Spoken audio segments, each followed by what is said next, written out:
Gengis Khan no nació como un conquistador. Nació como un niño rechazado.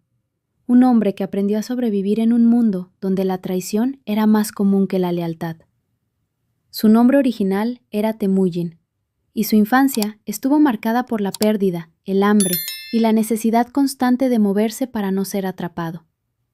En ese entorno, donde las tribus se odiaban entre sí y los espejos temporales se pagaban con sangre, Temujin aprendió algo que la mayoría de sus enemigos no entendieron. La victoria no depende de la fuerza bruta, depende de la capacidad de unir a los que antes estaban separados. Mientras otros líderes buscaban honores, sangre o linajes, Temujin buscaba obediencia. No le importaba quién era el guerrero, le importaba si podía obedecer. Esa diferencia pareció pequeña al principio, pero fue la base de todo lo que vino después. En las estepas de Mongolia, donde la vida era dura y la supervivencia dependía de la movilidad, la obediencia se convirtió en un arma. No era solo disciplina. Era una forma de transformar individuos dispersos en una fuerza que se movía como un solo cuerpo. Pero Temujin no solo necesitaba obedecidos, necesitaba aliados que entendieran que la lealtad no era un acto de cariño, sino de utilidad. Mientras las tribus rivales se debilitaban en guerras internas, él comenzó a construir una estructura diferente. No era un clan tradicional, era una organización que recompensaba el mérito, castigaba la desobediencia y permitía que cualquier guerrero útil ascendiera más rápido que un aristócrata ineficiente.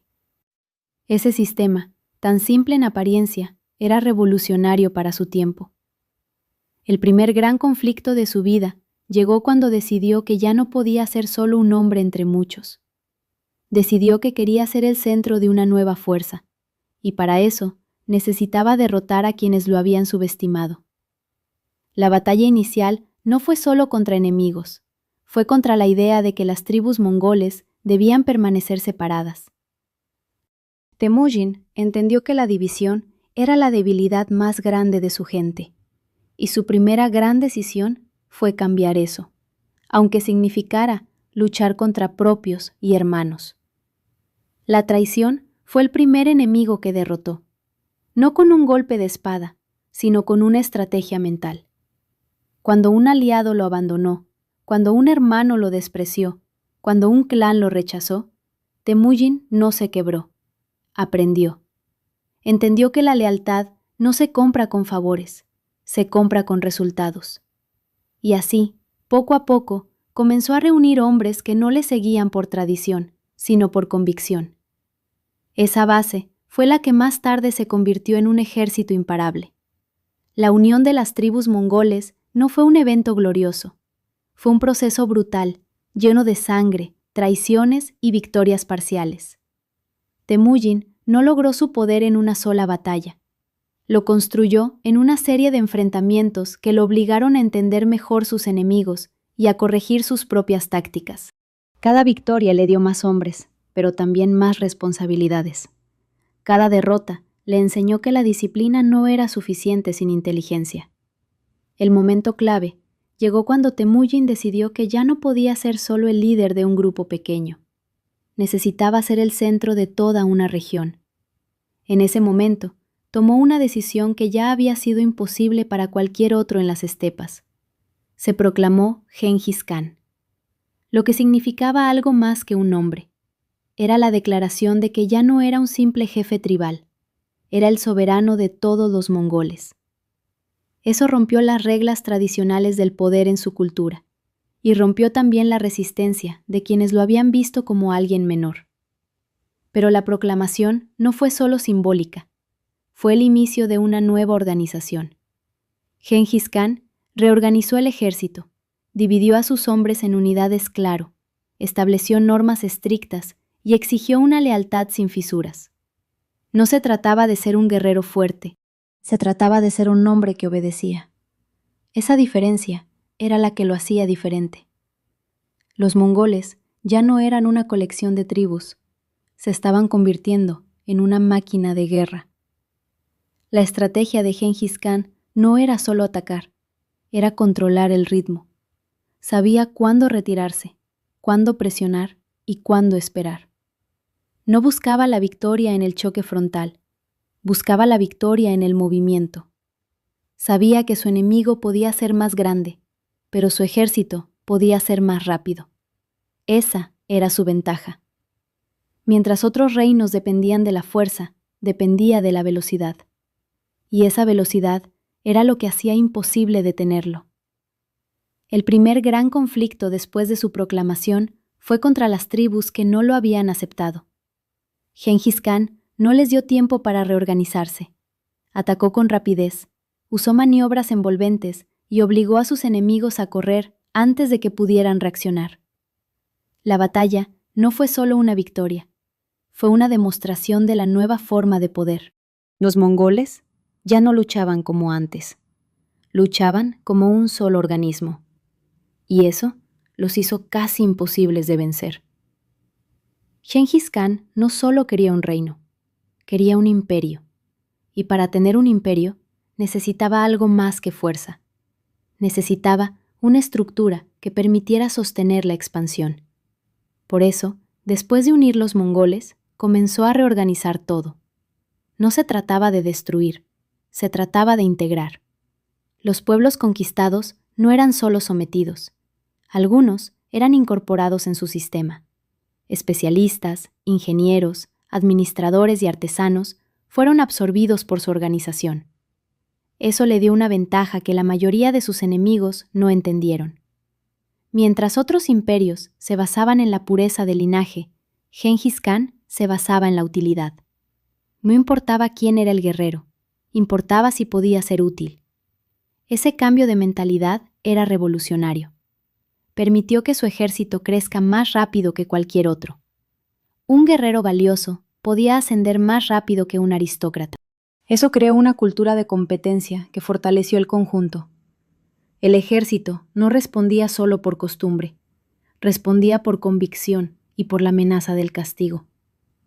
La expansión no fue solo una serie de batallas, fue una estrategia de control. Gengis Khan sabía que no podía conquistar todo por la fuerza. Necesitaba usar el miedo de manera inteligente. Si una ciudad se rendía, podía ser perdonada. Si resistía, era destruida. Ese mensaje se extendió como una sombra, y muchas ciudades decidieron renunciar antes de arriesgar el castigo. El terror se convirtió en una herramienta política. No hacía falta conquistar cada lugar por la fuerza. Bastaba con convencerlo de que resistir era peor. Su capacidad de adaptación fue otra de sus claves. Si una táctica no funcionaba, la corregía. Si un enemigo usaba una defensa nueva, lo estudiaba. Esa flexibilidad lo hacía más peligroso que muchos pueblos más ricos y más numerosos. En un mundo donde tantos imperios se hundían por su propia inmovilidad, los mongoles seguían avanzando porque nunca confundieron la tradición con la superioridad. La comunicación también fue esencial. Gengis Khan creó un sistema de mensajeros que podía transmitir órdenes con rapidez a través de enormes distancias. Eso permitió coordinar campañas a una escala que parecía imposible para la época. No operaban como grupos aislados, operaban como parte de una estrategia común. Esa unidad de propósito multiplicó su poder. Mientras otros imperios se desmoronaban por la distancia entre sus centros y sus fronteras, los mongoles mantenían un pulso constante sobre todo lo que conquistaban. Gengis Khan no era solo un guerrero, era un estratega. Y su mayor estrategia no era la fuerza, era el movimiento. Sabía que su enemigo podía ser más grande, pero su ejército podía ser más rápido. Esa era su ventaja. Mientras otros reinos dependían de la fuerza, dependía de la velocidad. Y esa velocidad era lo que hacía imposible detenerlo. Los mongoles no solo atacaban con precisión. Sabían cuándo retirarse, cuándo presionar y cuándo esperar. No buscaban la victoria en el choque frontal, buscaban la victoria en el movimiento. Sabían que su enemigo podía ser más grande, pero su ejército podía ser más rápido. Esa era su ventaja. Mientras otros reinos dependían de la fuerza, dependía de la velocidad. Y esa velocidad era lo que hacía imposible detenerlo. La guerra mongola no era solo brutalidad, era una combinación de inteligencia, disciplina y movimiento. Gengis Khan sabía que su enemigo podía ser más grande, pero su ejército podía ser más rápido. Esa era su ventaja. Mientras otros reinos dependían de la fuerza, dependía de la velocidad. Y esa velocidad era lo que hacía imposible detenerlo. El secreto mejor guardado de los mongoles no era una sola técnica militar, era una forma de pensar. Comprendieron que el poder no siempre se construye con piedras, sino con obediencia, velocidad y coordinación. Mientras otros ejércitos dependían de la lentitud de sus cadenas de mando, los mongoles se movían con rapidez y decisión. Podían fingir retirada, rodear al enemigo, atacar de lejos y desaparecer antes de una respuesta efectiva. El adversario, confundido, solía reaccionar tarde, y cuando reaccionaba, ya había perdido el control de la batalla. El enemigo no solo era derrotado físicamente, era derrotado mentalmente. La expansión comenzó en las estepas y luego se extendió hacia reinos más organizados, más ricos y más confiados en sus propios sistemas de defensa. Esos reinos creían que sus ciudades, sus murallas y sus ejércitos profesionales bastarían para resistir. Pero los mongoles sabían cómo quebrar esa confianza. Atacaban el suministro, rompían la coordinación, castigaban la resistencia y explotaban cada error. Su guerra no buscaba honor en el sentido tradicional, buscaba eficacia total. A veces, su secreto también era el miedo. No solo el miedo que inspiraban, sino el miedo que administraban con inteligencia. Si una ciudad se rendía, podía ser perdonada. Si resistía demasiado, podía ser destruida. Ese mensaje se extendió como una sombra. El resultado fue que muchas comunidades preferían capitular antes que arriesgar un castigo devastador. Así, el terror se convirtió en una herramienta política. No hacía falta conquistar cada lugar por la fuerza, si bastaba con convencerlo de que resistir era peor. Gengis Khan entendió pronto que el terror, por sí solo, no bastaba para sostener un imperio. El miedo abría puertas, pero después había que mantenerlas en pie. Por eso su dominio no se basó únicamente en arrasar ciudades, sino en decidir cuáles debían caer por completo y cuáles podían ser absorbidas. Esa elección, fría y calculada, fue una de las razones por las que nadie logró detenerlo con rapidez. No era un conquistador impulsivo, era un organizador del colapso ajeno. Mientras otros líderes se dejaban arrastrar por la gloria de una victoria visible, él pensaba en la siguiente campaña, incluso antes de terminar la anterior. Sus tropas no dependían de una sola fortaleza, ni de una sola base. Se desplazaban con una libertad que desafiaba las formas tradicionales de guerra. Allí donde el enemigo esperaba una línea de ataque predecible, aparecía una maniobra inesperada. Allí donde se confiaba una frontera, surgía una ruptura. El mapa, para él, no era un límite, era una superficie en movimiento. Uno de los factores que más desesperaban a sus enemigos era la incapacidad de anticiparlo. Los estados sedentarios pensaban en términos de muros, carreteras fijas y capitales. Los mongoles pensaban en distancias, abastecimiento y tiempo. Esa diferencia de mentalidad les dio una ventaja inmensa. Gengis Khan entendió que un imperio no se sostiene solo con batallas ganadas.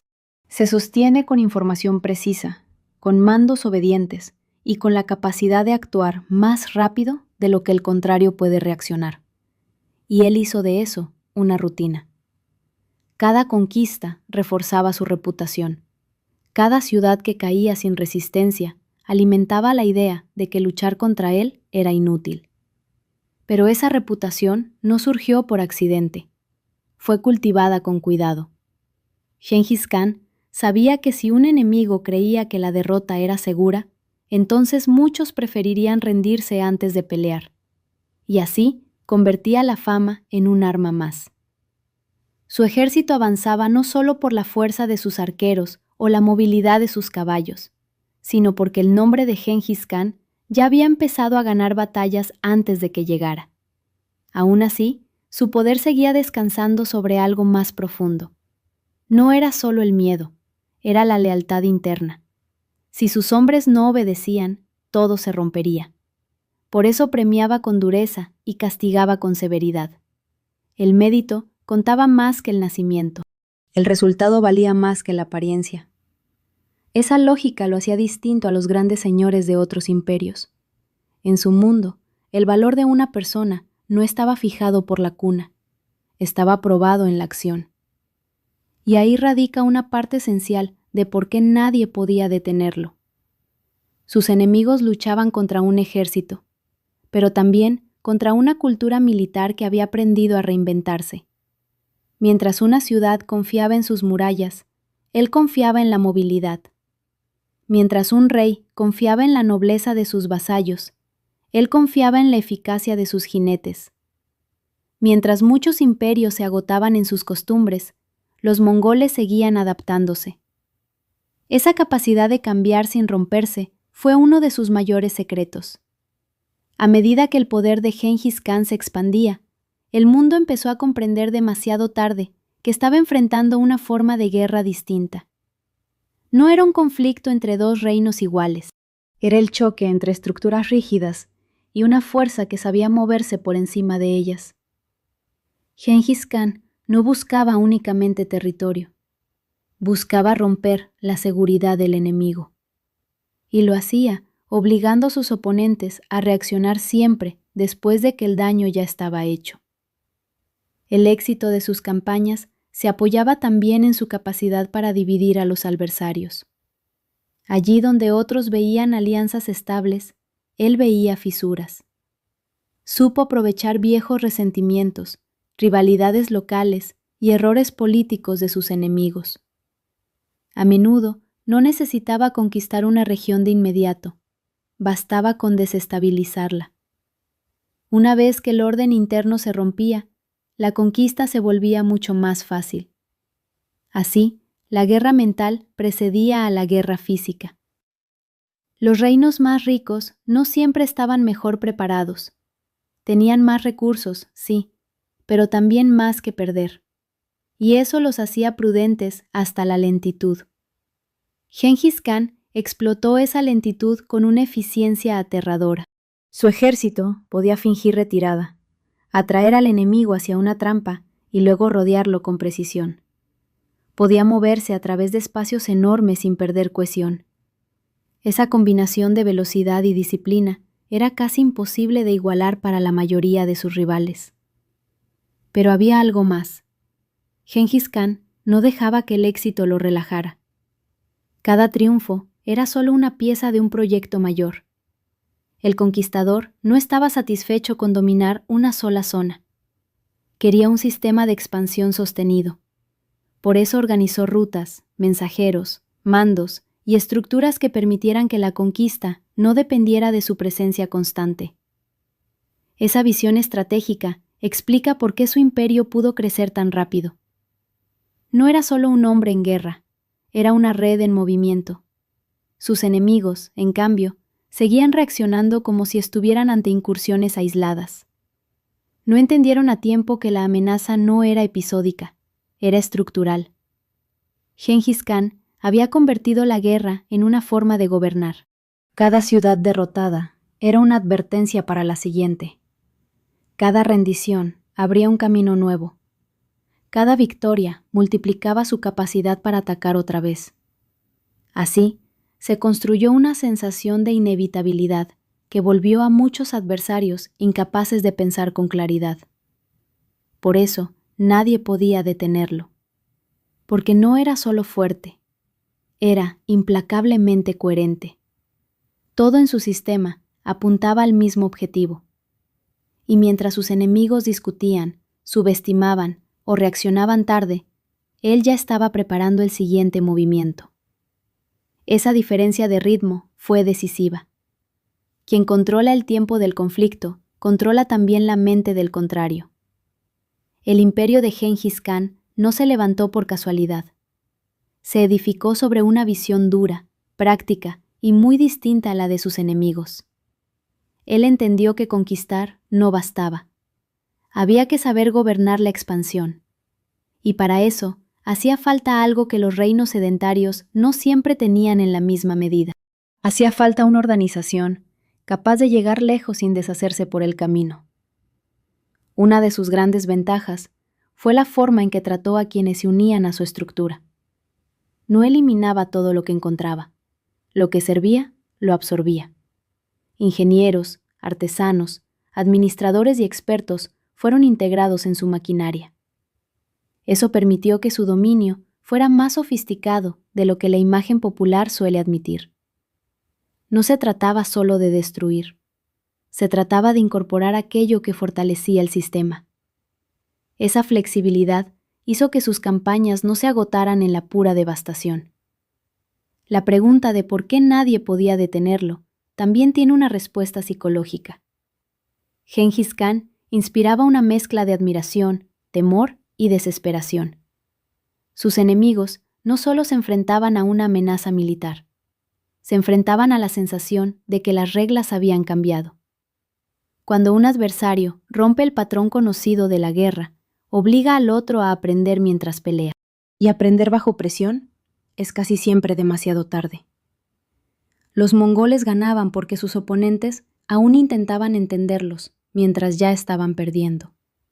Además, Gengis Khan no dependía de una sola ciudad, una sola familia o una sola línea de suministro. Su poder estaba distribuido. Eso lo hacía menos vulnerable que los estados que concentraban todo en un punto. Si una región caía, otra seguía funcionando. Si una ruta se cerraba, otra podía abrirse. Ese diseño le daba una resistencia extraordinaria. No era un imperio fijo, era un organismo que podía expandirse, adaptarse y seguir avanzando incluso cuando una parte sufría. Las campañas a gran escala fueron posibles porque había confianza en el mando. Cada guerrero sabía qué hacer. Cada unidad conocía su función.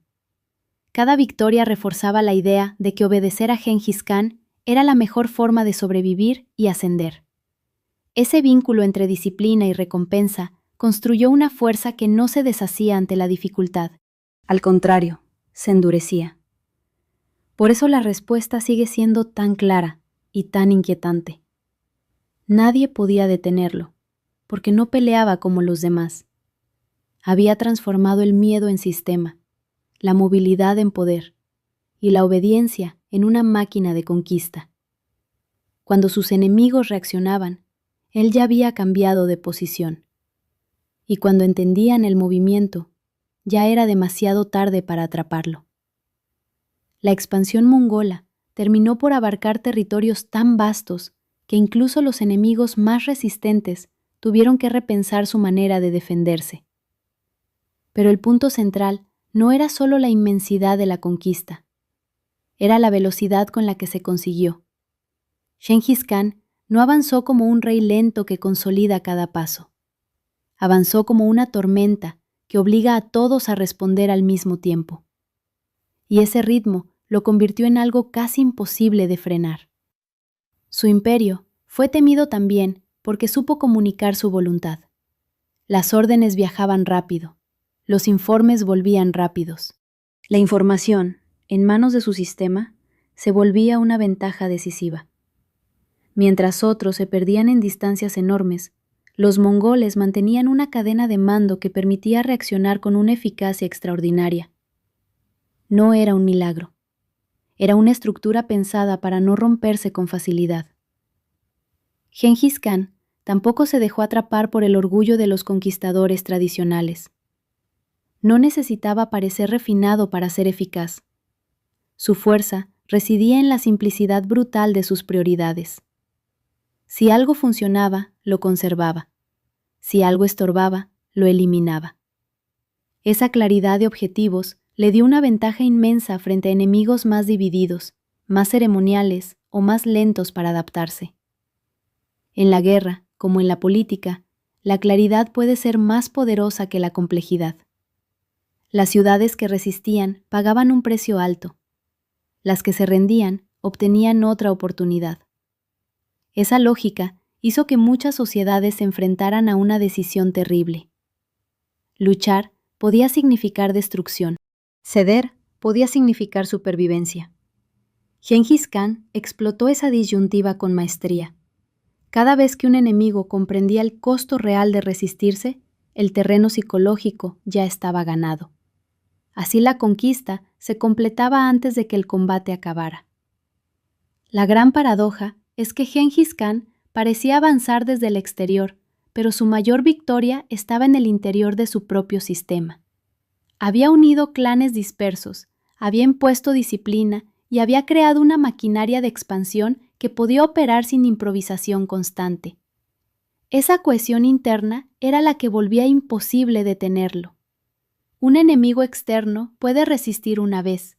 Es mucho más difícil resistir a una estructura que sigue aprendiendo de cada choque. Por eso, nadie podía detener a Gengis Khan, porque sus enemigos peleaban contra la guerra que veían, mientras él ya estaba pensando en la guerra siguiente. Porque cada frontera que cruzaba se convertía en una lección. Y porque había logrado que una sociedad nacida en la dureza de la estepa transformara esa dureza en una fuerza histórica sin precedentes. Con el tiempo, el nombre de Gengis Khan se convirtió en sinónimo de expansión imparable. Pero su verdadero legado no fue solo territorial. Fue la demostración de que un líder podía cambiar el destino de un pueblo entero si sabía convertir la necesidad en método. Él no inventó la guerra, inventó una forma de hacerla tan eficiente que casi nadie supo cómo responderle. La clave estuvo en varios niveles al mismo tiempo. La movilidad le dio velocidad, la disciplina le dio cohesión, la meritocracia le dio lealtad, el miedo le dio ventaja psicológica, y la capacidad de adaptar tácticas le permitió seguir siendo peligroso incluso cuando el enemigo empezaba a aprender. Ninguno de esos factores por sí solo explicaría su dominio. Juntos, sí. Y esa combinación fue casi letal para los reinos que se interponían en su camino. El imperio mongol también tuvo otra virtud. Supo convertir el avance en norma. Lo que para otros era una campaña excepcional, para él era parte de una manera de existir. Eso cambió toda la lógica de sus enemigos. No estaban frente a una incursión aislada, sino ante una presión constante que podía regresar una y otra vez. Bajo esa amenaza, muchos estados se agotaron antes incluso de caer del todo. Gengis Khan entendió algo que muy pocos entendieron en su tiempo. El poder no se mide únicamente por el tamaño del ejército. Se mide por la capacidad de hacer que el enemigo pierda la iniciativa. Y él lo logró una y otra vez. Cuando el adversario pensaba en defenderse, ya estaba siendo rodeado. Cuando pensaba en reagruparse, ya había perdido territorio. Cuando intentaba responder, el conflicto ya había cambiado de forma. Esa es la razón profunda por la que nadie podía detenerlo, porque había roto la relación tradicional entre distancia, tiempo y defensa. Sus enemigos aún pensaban en mapas estáticos. Él pensaba en movimiento continuo. Sus enemigos buscaban batallas. Él buscaba colapsos. Y esa diferencia definió toda la era de sus conquistas. La historia de Gengis Khan sigue fascinando porque muestra un poder que no dependía de una civilización rica, sino de una inteligencia militar extraordinaria. Su grandeza surgió de una estepa dura, de una infancia violenta y de una voluntad que convirtió la supervivencia en imperio. Nadie pudo detenerlo durante mucho tiempo porque había construido un modo de guerra que obligaba a todos a jugar en su terreno. La respuesta final a la pregunta es más profunda de lo que parece. Nadie podía detener a Gengis Khan porque él había convertido cada desventaja en una ventaja. Su origen humilde lo obligó a aprender. La traición lo obligó a desconfiar. La dureza de la estepa lo obligó a moverse. Y la fragmentación de las tribus lo llevó a construir un sistema donde la lealtad, la disciplina y la rapidez valían más que el nacimiento o el prestigio. No fue solo un conquistador, fue un reformador de la guerra. Hizo que un pueblo nómada se volviera una fuerza imperial. Hizo que el miedo trabajara a su favor. Hizo que sus enemigos pelearan contra algo que no sabían nombrar al principio. Y en ese vacío de comprensión estuvo su mayor triunfo. Mientras los demás seguían las reglas conocidas, él ya había cambiado el juego. Por eso su nombre todavía provoca asombro. No porque fuera invencible en sentido absoluto, sino porque entendió antes que todos que el poder real no siempre se ve en los muros, ni en los títulos, ni en las ceremonias. A veces se ve en la velocidad con la que un ejército cruza un horizonte, en la obediencia de miles de hombres y en la certeza de que el enemigo ya llegó tarde. Nadie podía detenerlo durante tanto tiempo, porque sus adversarios no estaban enfrentando a un solo hombre. Estaban enfrentando una máquina histórica creada para no detenerse. Una máquina que aprendía, se adaptaba y castigaba cualquier error con una eficacia despiadada. Esa fue la verdadera razón de su dominio. No la leyenda, no el mito, sino un sistema tan bien construido que convirtió la guerra en una forma de destino. Y así, al mirar la historia completa, la pregunta deja de ser únicamente ¿por qué nadie podía detener a Gengis Khan? La pregunta más inquietante es otra. ¿Cómo habría sido la historia del mundo si alguien hubiera logrado entender antes su manera de pelear?